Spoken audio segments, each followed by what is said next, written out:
One of the first things you'll want to do after installing Wavelab Pro is assign it to your preferred audio interface. So to do that, we're going to need to load Wavelab. So I'm going to go ahead and launch the program.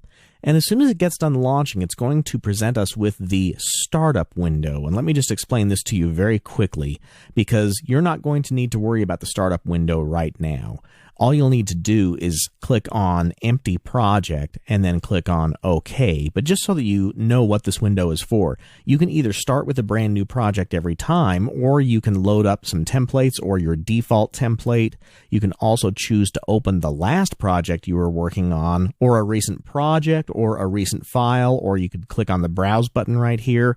Or you could always use the default and not see the startup window again. But for right now, just click on Empty Project, then click on OK, and then we're going to see the default Wavelab workspace. Now, before we can do anything in Wavelab, we're going to need to assign the proper audio interface. And that setting is found in the Preferences, and there's two different ways to get to the Preferences. One way is to go to the Wavelab pull-down menu on a Mac, or on a PC it would be under the File menu, and then you'll find Preferences right here. And then you can go to VST Audio Connections. VST is an acronym for Virtual Studio Technology. And this is where you would find the connections under the File menu or under the Wavelab menu. But you can also do so from down here in the Workspace by clicking on the File menu right here. And then on the left-hand side of the window, you'll notice that there's a setting for Preferences and also a setting for VST Audio Connections. So I'm going to go to this window to make the assignments. Right here at the top of this window, we can choose which audio device we want to use. In this case, I'm using a Steinberg UR28M external USB audio interface.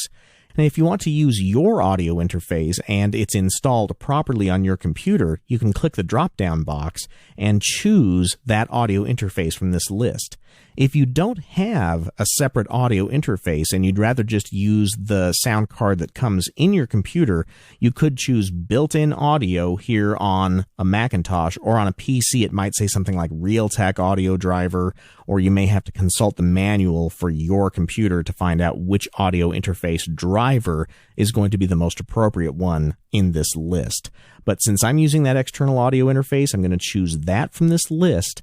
And then next to that, there's a control panel button. When you click on that, you can either open the configuration app for your audio interface, but more importantly, you can choose the buffer size. Now, the default is 256 samples, and I'm going to go ahead and leave it at that setting. And unless you're using a ton of effects, chances are you'll never have to adjust this buffer size. However, if you ever do notice any popping or clicking or audio dropouts, you may want to increase this value to something like 512 or higher. But the buffer size is dependent upon the processing power of your individual computer. So start it at 256 and then increase it if you need to. But I'm going to close that control panel window now, and let's take a look at the tabs underneath here.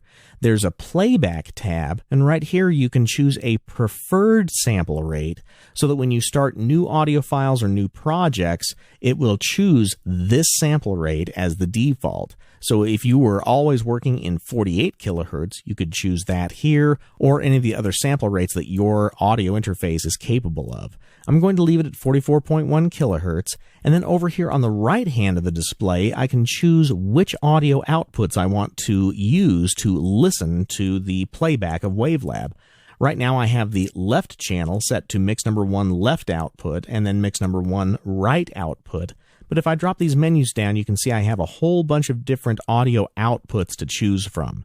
And what you'll want to do is choose the outputs to which you have connected your studio monitors. And that way you'll be able to hear the sound playing back through your audio interface on your speakers.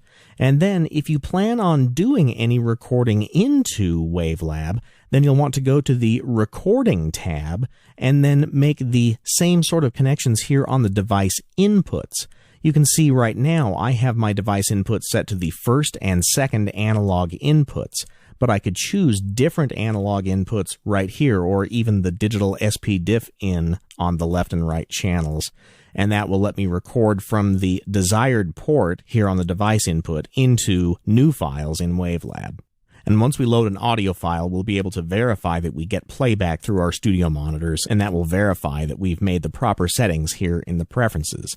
So I'm going to close this window by clicking on that little X, and next let's talk about the different themes that you can use for WaveLab Pro.